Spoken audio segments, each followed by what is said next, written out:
God of War Ragnarok's release date is fast approaching, and with fans eagerly awaiting the end of the Norse saga, Sony showed more on the story of the game. A story trailer was revealed at the September 2022 Sony State of Play, with 3 full minutes of action-packed content. With so much to see, it's easy to miss things in a trailer like this. So here is a trailer breakdown step by step, and also we are gonna theorize with some scenes about what could happen in the future, taking the source material from the trailer. It's by far the most illuminating trailer for the game yet, showing off new environments and enemies, and most importantly, details about God of War Ragnarok's still mysterious story. While it didn't reveal too much outright, series fans got right to work decoding every secret hidden in the new footage. So sit back, relax and enjoy the video. We didn't get a full look at Atreus' powers in God of War, as Atreus himself was unaware of his status as a god for most of the game.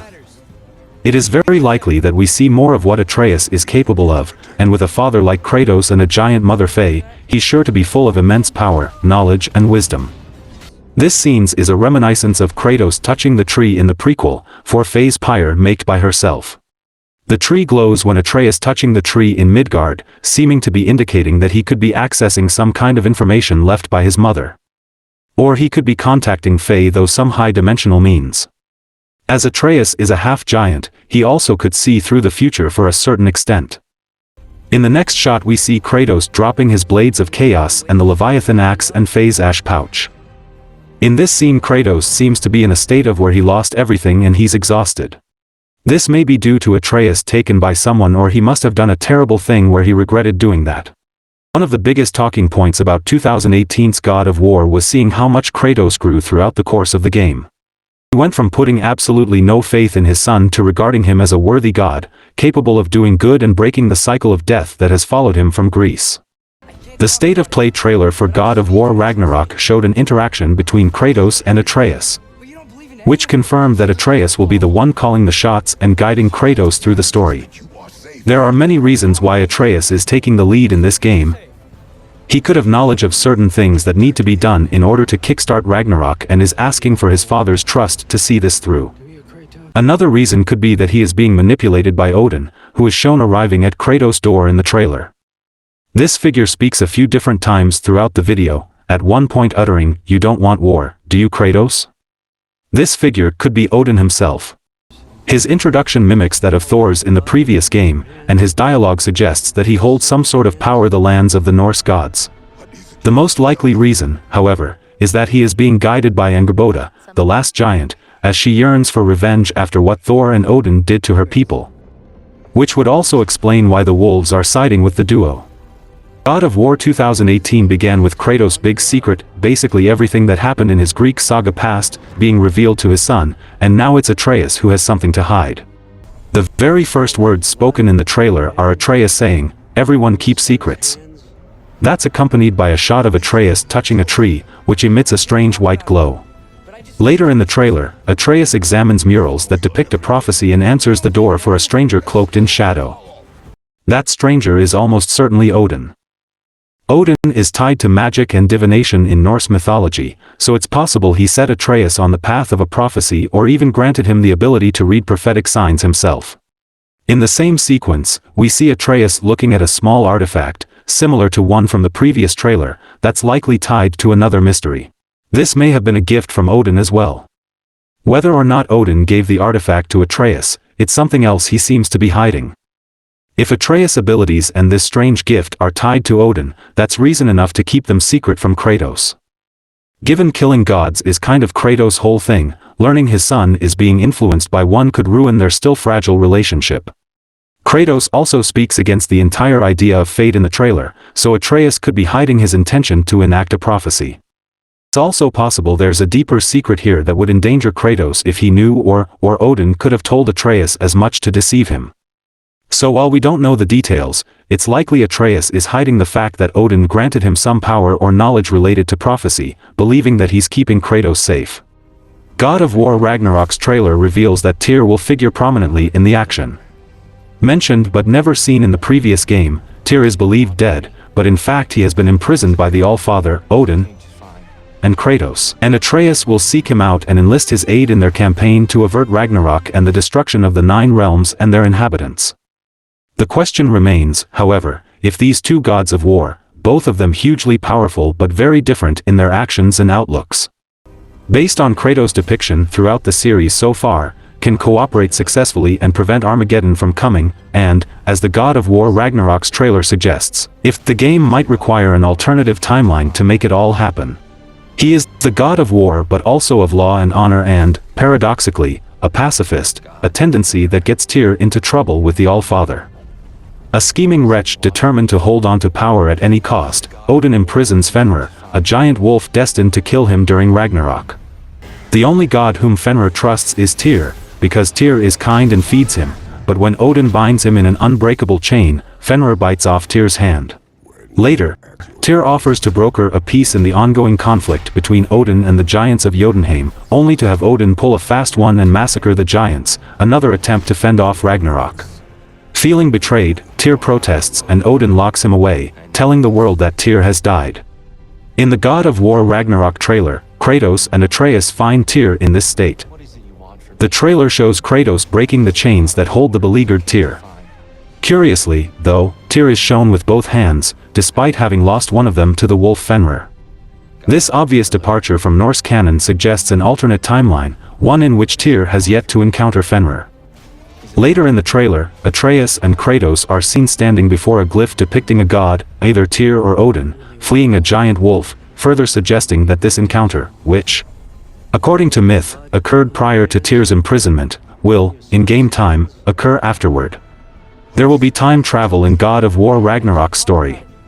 Loki, aka Atreus, is known to be Fenrir's father, though the boy Atreus is shown confronting the fully grown wolf. Though he owes Kratos and Atreus for liberating him from Odin's prison, the trailer suggests that all is not friendly between the two gods of war. We can also see a new type of Bifrost or something else, and quick travel is also returning in terms of the key of Yggdrasil and a rope car like travel in Svartalfheim. Tyr is a peacemaker, after all, while Kratos, to put it mildly, is not. A voiceover, apparently belonging to Tyr, runs throughout the trailer, in which the pacifist war god expresses his opinion of Kratos. "I know you, god killer. Is it a god of war you came to find?" Tyr seems to have lost all hope and seems to be extremely exhausted. Kratos is not given a chance to respond in the trailer, but one can imagine he will answer these charges with deeds rather than words. While a 3-minute trailer can only reveal so much and Kratos, Atreus, and God of War Ragnarok theories abound, it seems likely that Tyr will play a central role in the new game's storyline. This may require an alternative timeline, which may only be a polite way of describing Sony Santa Monica's distortions of Norse mythology. Still, if Tyr has an important role to play in God of War Ragnarok, then it seems that Fenrir, the colossal wolf, also does. Several scenes depict Kratos and Atreus both confronting a giant wolf and in the company of wolves. By turning the chronology on its head, and incorporating events that occurred prior to the game into the game's storyline, the story may have created a compelling dramatic turn. The return of Freya should surprise no one. Kratos and Atreus did kill her son, after all. Freya has a more distressed and frantic look in this clip, much like she did after the fight between Kratos and Baldur in the previous game that resulted in Baldur's death. She pulls a cord from around Atreus' neck that holds a green artifact. This could be a remnant of the mistletoe that played the largest role in Baldur's death, allowing Kratos and Atreus to overcome his power of invulnerability. The State of Play trailer for God of War Ragnarok revealed a major fight scene where Kratos and Atreus fight against a pair of Valkyries. These two Valkyries are Hrist and Mist, two legendary figures in Norse mythology who carry the horn of Odin with them. Their presence all but confirms that Odin will not be able to talk Kratos out of war, and could also hint at many other important Valkyries appearing in the game, including Brynhild, the most famous Valkyrie in Norse mythology. They must be fighting in the primordial void, Ginnungagap, which we can see in the cloth map of the Yggdrasil tree. It is located between the Muspelheim and Niflheim. The Valkyries disrespect Kratos by calling him a pretender god, beating up Atreus and also pleading their allegiance to Odin. There are totally 23 Valkyries in Norse, and we have encountered 9 Valkyries including Sigrun, and we already knew the 10th Valkyrie, who is the queen of them, Freya. Therefore it'll be interesting to see how many Valkyries we will encounter in Ragnarok, and how the Valkyries we freed will play into it. So, along with Thor, the Valkyries, and maybe Freya, Kratos and Atreus will also be fighting Odin and could encounter any other Aesir god that did not feature in the first game, such as Vidar and Vali, two of Odin's other children. God of War's combat mechanics are in-depth and visceral, but the game sadly gives players few foes to test their skills against. Undead Draugr make up a bulk of the 2018 title's enemies, though special enemies like ogres, revenants, and travelers are sprinkled in consistently. Mini-bosses in God of War come in only two variants, massive trolls and powerful ancients, which can become repetitive in the game's later hours. True bosses are few and far between, with two fights against Baldur bookending the game with the dragon Hraeslar and godly duo Magni and Modi falling in between. The optional Valkyries fight didn't make up for the shortcoming. Enemy variety is easily God of War's greatest shortcoming, but new God of War Ragnarok enemies promise to fix this issue. Even outside of boss fights, God of War Ragnarok looks to deliver a truly awe-inspiring variety of foes for Kratos and Atreus to face. One trailer clip sees the duo face a massive four-legged beast called the Dreki, which may serve as a mini-boss. Draugr and Dark Elves make a grand return, but they will be joined by lizard-like Grimps and light elf warriors. One scene shows an armored warrior wielding a magical glaive, who is a part of Odin's Valhalla army, the Einherjar. While another shows Kratos holding down a large crocodile monster while Atreus riddles it with arrows. The trailer also includes a large lava tentacle called the Flame Phantom, a mermaid-like creature, and an enormous flying jellyfish. And chances are good that many of these will serve as God of War Ragnarok enemies for Kratos and Atreus to overcome. This mermaid could simply be a native of whichever land Kratos finds himself adventuring through, or another watery creature like a Nakin from Norse mythology. Though her emphasis suggests that she will play a larger role in the game's narrative. At several points throughout the trailer, we can see Kratos and Atreus traveling in a water-filled land. This is likely where this character will play the largest role. Or this could be Ran, the Norse god of sea, wife of Aegir, the giant, or one of their 9 daughters. 2018's God of War was nearly flawless, but a lack of enemy and boss variety made the experience repetitive by the endgame. God of War Ragnarok looks to address that issue, adding a massive number of new enemy types with fascinating designs and intense combat abilities. Boss variety also looks greatly improved, with Freya and Odin likely serving as God of War Ragnarok main antagonists alongside the highly anticipated Thor. One small detail in the trailer may be hiding a brand new character. In one shot, we see Kratos carrying someone who's either unconscious or incapacitated. Fans immediately speculated online that it could be Angrboda or Tyr, both of whom play major parts in God of War Ragnarok. However, it's far more likely it's Freya's brother Freyr. The figure's clothing, hair, and build look entirely different from either of those characters, but match what we know about Freyr. We also see a dark elf apparently aiding Kratos' escape in this scene as magic like the kind we've seen Freya use prevents to stop them. Freyr is sometimes considered the king of the elves in Norse mythology, an interpretation Santa Monica Studio could be running with for Ragnarok. The mythological Freyr is tied to Ragnarok, but it's not clear how he could help Kratos and Atreus. Freyr is a god of fertility and peace, and he's beloved both by the Vanir and the elves. You also can see some burn marks in his hands and a sword on his back which has the power to fight by itself. These are burn marks Freyr got from the Aesir as they set him on fire during an invasion. These are further evidence that this is indeed Freyr.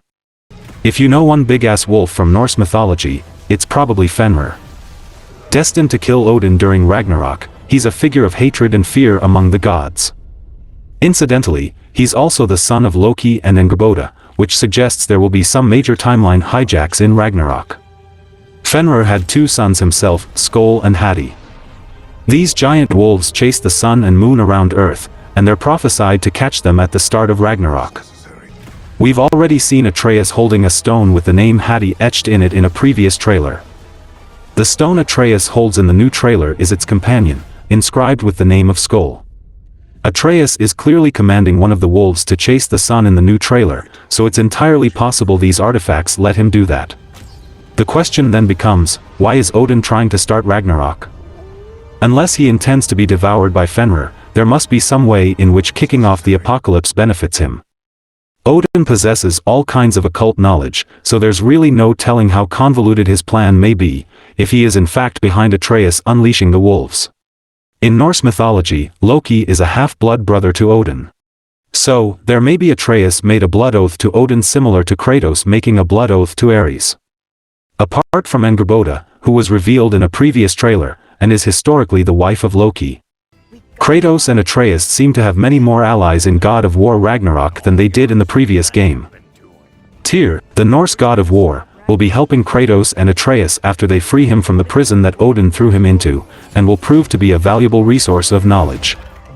Also, while they did not feature in the most recent trailer, Brock and Sindri will also return to lend the duo some weapons and help. Three Norse wolves, Skoll, Hati, and Fenrir, also seem to be allies of Kratos and Atreus, and this could be easily explained by the fact that Loki is their father. Though it is more likely that Angrboda has asked them to help the duo. They will start the events of Ragnarok, something that was visibly seen when Atreus shot the eclipse in the trailer. Finally, while it looked like Freya was an enemy to the pair, the scene they depicted may lend a hint that she will ultimately side with the duo in the hopes of ending the Aesir reign and freeing her people. The one ally that is seen inconsistently here is the smartest man alive, Mimir. Mimir is sometimes missing from Kratos' hip. My theory is Odin somehow took Mimir and kept him somewhere. As we can see Mimir back on his body attached to the tree with the two Odin's ravens Hugin and Munin overseeing him in the final mural at Jotunheim. Maybe Kratos and Atreus have to recapture Mimir and save him. The other possibility is that Freya could have removed her animation spell from Mimir, as she could have thought that Mimir told them about Baldur's weakness. I'm scared for Mimir, and I don't want him to go away. I want Mimir to stay forever through the years to come, and I want to see Kratos to go to Greece, Egypt, the Middle East and more pantheons with Mimir. The other prominent theme played here is Odin playing with Kratos' mind, bringing up his past, like asking him that somebody has worshipped him before, does he know that kind of love, and he is a monster that kills for no cause. Kratos was definitely worshipped by the Spartans, which is evident in God of War 2 and Ghost of Sparta. And also, since Kratos turned against Ares, Kratos mostly killed with cause. Sometimes he tried to bargain with Hercules, Icarus, Theseus, Hephaestus, Hermes before killing them. Odin is a master manipulator, and words like these that ignite Kratos' past and at the same time luring Atreus and touring him more to the Loki side makes him the greatest threat ever Kratos has yet seen. Even deadlier than Zeus and Ares. He seems like a very fragile figure, almost monk-like in stature from what can be seen, and at first glance. His appearance is very unassuming from analyzing this scene and the leaked concept art of Odin a while before. It's likely Kratos and Atreus encounter him without believing he is the leader of the Norse gods, as Odin can shape-shift into anything, which allows him live among the men and different kinds of species acquiring the wealth of knowledge. However, this largely fits into Odin's mythology too. Even though God of War has never followed mythology, instead being inspired by it, it's an interesting take on the powerful god nonetheless.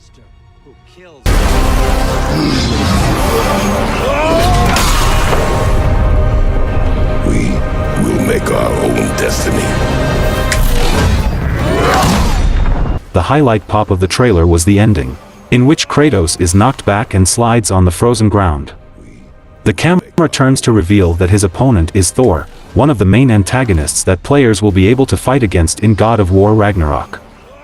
Kratos then throws his Leviathan axe at the god of thunder, who deflects the attack by throwing his hammer, causing the two weapons to clash as lightning sparks around them, and also the Leviathan freezes the Mjolnir. As fans have been excited about the inevitable clash between the God of War and God of War Thunder ever since the ending scene of God of War, where Thor arrived at Kratos' home, ready to attack him and Atreus, this was a great way to end the trailer. It appears, though, that this latest trailer lets slip the unique manner Thor controls the weapon he will use against Kratos when the two clash on the road to Ragnarok. While Kratos recalls the Leviathan axe by opening his hands, Thor appears to snap his fingers to recall Mjolnir before trying to attack Kratos.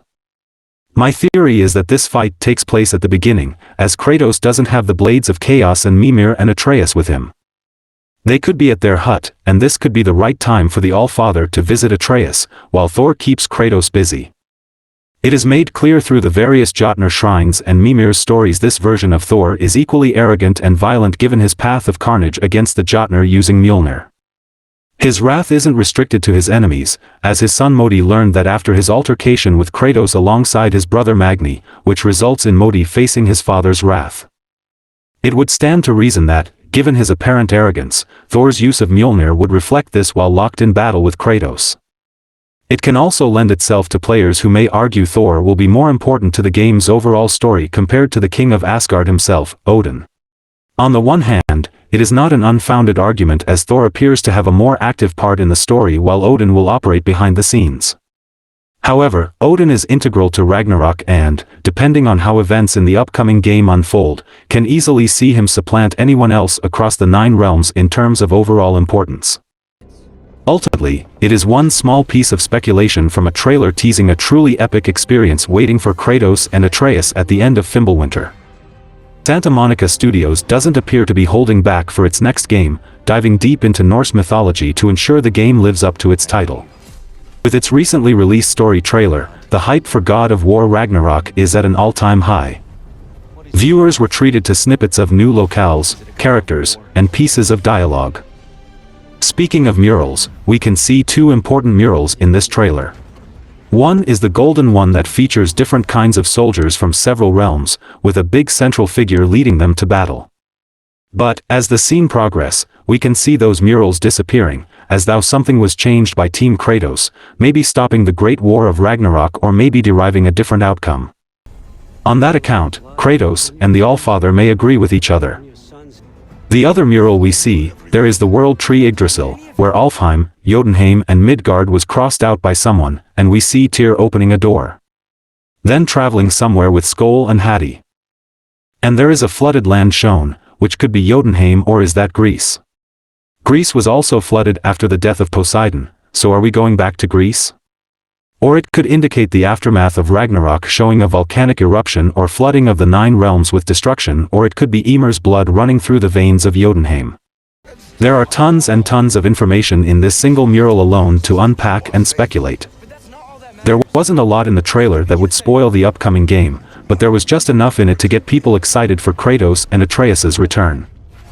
Even though God of War Ragnarok will most likely be treading new ground, longtime fans of the franchise may notice some similarities between the November release and 2007's God of War 2. Despite taking place in an entirely different world based on Greek mythology, God of War 2 followed a much younger Kratos on a journey to change his fate. The circumstances of Kratos and Atreus' new quest may be different, but it looks like they are trying to do the same thing. While Atreus' fate is still up in the air, those who played 2018's God of War may have an inkling as to what might happen to Kratos. Toward the end of the duo's first journey together, they come upon murals that show their quest was foretold by the Giants, a race known for their gift of foresight. The murals depict Kratos fighting Baldur multiple times, Atreus aiding his father, and the two eventually scattering Frey's ashes over Jotunheim among other events. As Atreus leaves to finish what the two started, Kratos catches a glimpse of a final mural that shows someone in Atreus' arms. Kratos doesn't tell Atreus about this final mural for the rest of the game and keeps it a secret to himself. Based on the lines spoken in God of War Ragnarok story trailer, it seems that Atreus now knows about that final mural, either through Kratos or by some other means. Seeing as he is with Kratos throughout most of the promotional material, it is safe to assume Atreus is determined to prevent his father's death and joins him on a new journey. Kratos is immortal and he can't die, but that's a whole another topic. Kratos mentions fate and making one's own destiny in the trailer, which could be a line that spurs the duo on a quest to ensure that what was shown in the final mural doesn't come to pass. The lines spoken by Kratos in the story trailer show a more mature understanding of fate, destiny, and the willingness to defy it, mostly because Kratos once did it himself. God of War 2 revolves around Kratos' quest to track down the Sisters of Fate and prevent his death at the hands of his father Zeus. In the most Kratos-like fashion, his meeting with the sisters doesn't go well, and he has to take matters into his own hands. Kratos understands what it means to defy fate and that it can be done if one is determined and willing to do what it takes. He sounds more cautious about changing fate, as his previous attempt did not go as smoothly as he would have liked. He is still haunted by the death of Athena. Nevertheless, the final lines of God of War Ragnarok story trailer give off hints of determination as he and Atreus set out to make their own destiny. If God of War Ragnarok is anything like its predecessor, Kratos will teach Atreus about the deeper nuances of being a god and doing the impossible, such as defying fate. Atreus, on the other hand, will provide a perspective on things Kratos might not have seen when he was journeying alone. God of War showed that the pair are better off together, as they make up for what the other lacks. With father and son guiding each other's backs, they might just be able to change Kratos' fate for the better. That's all for the story trailer to unpack. Let me know in the comments section if I have missed a detail or you think of otherwise of some of the theories I have brought forth. In your lifetimes, has anyone ever worshipped you? Moving forward, we also have more God of War Ragnarok information to unpack, as we have the latest Game Informer coverage and other additional things to discuss about. Game Informer released a new gameplay video for God of War Ragnarok focusing on the new level, Svartalfheim. Svartalfheim, also known as Nidavellir, is the dwarven homeland in Norse mythology and one of the 9 realms of the world tree, Yggdrasil. Odin originally barred access to the remaining realms, but Kratos and Atreus will finally venture into all 9 realms in God of War Ragnarok. The father and son duo will use many abilities in their toolset to traverse ancient dwarven territory. Game Informer's Svartalfheim gameplay video shows Kratos and Atreus sailing into the realm with Mimir. Svartalfheim is vast with technical marvels, sprawling cities, man-made water channels, and intricate puzzles in God of War Ragnarok. Players must use Kratos' elemental powers to navigate the ruins, create new paths, and solve the aforementioned puzzles. Kratos uses his Leviathan axe to freeze a geyser and advance across a newly made path in the gameplay video. Kratos may also dismantle objects such as large dwarven pots with his signature Blades of Chaos by pressing the circle button. Atreus assists Kratos in his Svartalfheim exploits both in and out of combat. For instance, Kratos may command Atreus to interact with out-of-reach devices. Lead level designer James Riding and level designer John Hickenbottom said the Sony Santa Monica team wanted to evolve gameplay in the level spaces of the God of War sequel with more variety and verticality. As a result, Svartalfheim is a very large realm and rich in content to explore in God of War Ragnarok. God of War Ragnarok is a sequel that expands greatly upon gameplay concepts and scope of the original game from 2018. The latest gameplay video by Game Informer reinforces the idea of the developers wanting to create lively and otherworldly realms that eclipse what was available in previous God of War games. Svartalfheim is huge, and there are many locations to explore. From Brock and Sindri's home to the mountain strongholds, from the dangerous mines to the mysterious Durlan, this realm will act as a center station for Team Kratos in Ragnarok. The realm is actually suffering from earthquakes, as Fimbulwinter affects each realms differently. The entire land is like molten lava cooled down with hot water springs, water and air geysers all over the city of the dwarves. And we see a mountain with the face of a dwarf, who could be the mountain dwarven King Dvalin. This is not the same dwarven king we find at Midgard dead. This could be a whole another faction of dwarves that we may encounter. The location we first encounter the Dreki is also near to the mountain, and it looks like Svartalfheim will be the home to a lot of reptilian species. In new details regarding the combat in the sequel, God of War Ragnarok will feature the return of the 2 major weapons from the previous game, the Leviathan axe and the Blades of Chaos. But their functions have been expanded, and new shields will allow players to choose what they need at any circumstance in battle. According to lead combat designers Mihir Sheth and Denny Ye, the combat was designed to go further than God of War and expand on what was already present. There will be a new elemental system tied to the Leviathan axe and the Blades of Chaos. Players will be able to infuse ice with the axe, and fire with the blades. These weapons together make up a system called weapon signature moves that are performed with a simple press of the triangle button, which didn't serve a function in the original game besides recalling the thrown Leviathan axe or switching back to the axe if another weapon was equipped. New details have also emerged regarding defensive options in God of War Ragnarok. There will be 2 different shields, one focused on quick parries and movement called the Dauntless Shield, with the other, focused on slower-paced, defensive combat, called the Stonewall Shield. Both these shields will allow players to best decide how they want to play and how to approach combat. The developers also confirmed there will be more shields than just those 2. The most interesting changes look to be with Kratos' defensive capabilities, however. In God of War Ragnarok, he will have access to multiple shields, all offering something a little different. Only two have been revealed by Santa Monica Studio so far, the Dauntless Shield and the Stonewall Shield. The Dauntless Shield will be a favorite of those who like to use parry frequently. Depending on the player's timing, parrying will cause the shield to glow red, signaling that the player can use a special smash move that will both throw enemies back and also stun them. The Stonewall Shield, on the other hand, is more for players who prefer blocking to parrying, and in fact, parrying will not be an option for those who choose to don this shield. It utilizes a risk-reward system of sorts. The shield stores up kinetic energy with each blow it absorbs, but this also causes it to become increasingly unstable. The more unstable it is, the more unreliable it becomes when blocking attacks that otherwise wouldn't penetrate it. Storing up enough energy with it though, Kratos can unleash a devastating pulse attack that will knock all but the most brutal of enemies clean off their feet. In this way, it may be reminiscent of the kinetic energy stored by the MCU Black Panther suit. This means, depending on the other shields added in God of War Ragnarok, that players will be able to tailor defense to their playstyle as well.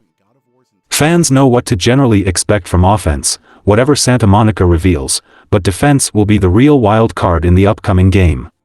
With two shields opening up so many avenues, it'll be interesting to learn what even more can do.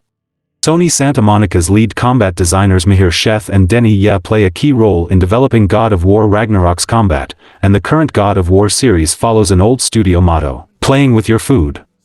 In the latest gameplay video, Game Informer demonstrates how Kratos lives up to the studio motto by utilizing an aggressive battle style in God of War Ragnarok. Kratos can grapple ledges with his upgraded Blades of Chaos and quickly attack enemies afterwards. Kratos may launch enemies into the air with the two new Dauntless and Stonewall arm shields. Atreus may assist in combat by stunning enemies with arrows or destroying obstructions in Kratos' path. Atreus may also summon spectral allies just like in God of War 2018. Game Informer's gameplay video provides a look into how Atreus may adapt to combat scenarios involving multiple enemies at once. The son of Kratos is combat ready and may provide Kratos with useful openings in the enemy's guard. It remains to be seen if there will be new weapons for Kratos and Atreus to wield aside from Mjolnir. But an expansion to 2018 God of War's fantastic combat system seems like the right move for the developers. Now that combat details are slowly trickling out, we are sure to be wondering what builds can be made in God of War Ragnarok, but that will remain a mystery for now. Sony reveals a new limited edition God of War Ragnarok PS5 DualSense controller at the State of Play. Many fans didn't expect Kratos and Atreus to show up here, as this wasn't the anticipated PlayStation showcase, and it was billed as focusing on Sony's Japanese partners. Still, every event needs a "one more thing" reveal, and Sony delivered with two. Before airing the trailer, Sony showed off the new controller. This DualSense is blue and white, fitting the general color scheme of God of War's Norse adventures, and there is a bear and a wolf in the center. The bear represent Kratos and the wolf represent Atreus. Fans should be aware that this is a limited edition controller, meaning God of War Ragnarok fans should act quickly to get it locked in. The controller releases day and date with the new game, on November 9th, and pre-orders for it will go live in 2 weeks' time, on September 27th. The controller looks cool. I think they could have done better with the design, but a custom controller is still welcome. I hope they release matching PS5 faceplates along with the custom DualSense controller.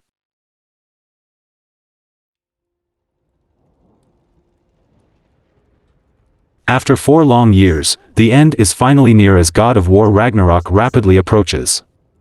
With such a wide gap in between releases and with a ton of story information that players should remember before the journey continues, Sony released a story recap to refresh players on what took place in the Kratos and Atreus previous adventure before God of War Ragnarok launches this November. Narrated by Dragon Age, Redemption star Felicia Day, the video shows Day in a home in the midst of Fimbulwinter. She reflects on the weather and offers to read a book for viewers with each title cleverly titled to reflect a piece of the series' history until she finally settles on God of War, one of her personal favorites. God of War centers on the adventure of a father and son whose actions set in motion events that lead to the Norse Armageddon and the greatest war the 9 realms have ever seen. Of course, it wouldn't be a proper story time without the aid of the smartest man alive, Mimir, or as Kratos calls him, Head.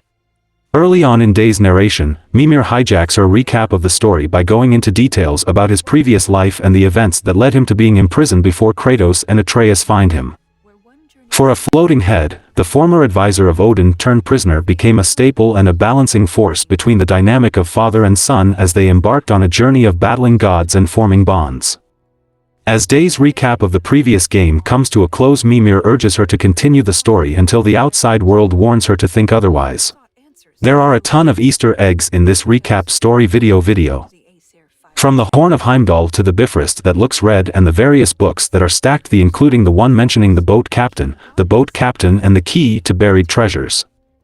And others are the lost pages of Norse myth, Huldra Brothers' Book of Wielding, A Call from the Wilds, Iden Forest Valley, Ghost of Sparta, and the final one, the Prose of Edda. These could be books and maps we get in Ragnarok, or they may be released after the game as novels. It's a nice little recap. Go watch it on the official PlayStation YouTube channel. God of War Ragnarok's art director, Raf Grassetti, assures fans that, even after the story trailer dropped during PlayStation's State of Play, they still haven't seen anything yet. The trailer for God of War Ragnarok displays some different cinematics from the game as well as shows off a good amount of gameplay footage captured on the PS5. But Raf Grassetti would like fans to know that there is much more coming. This is indeed great news for fans, as the trailer definitely reveals a lot of information and shows off many details, so if the art director says that there is so much more in store, God of War Ragnarok is bound to be a robust experience.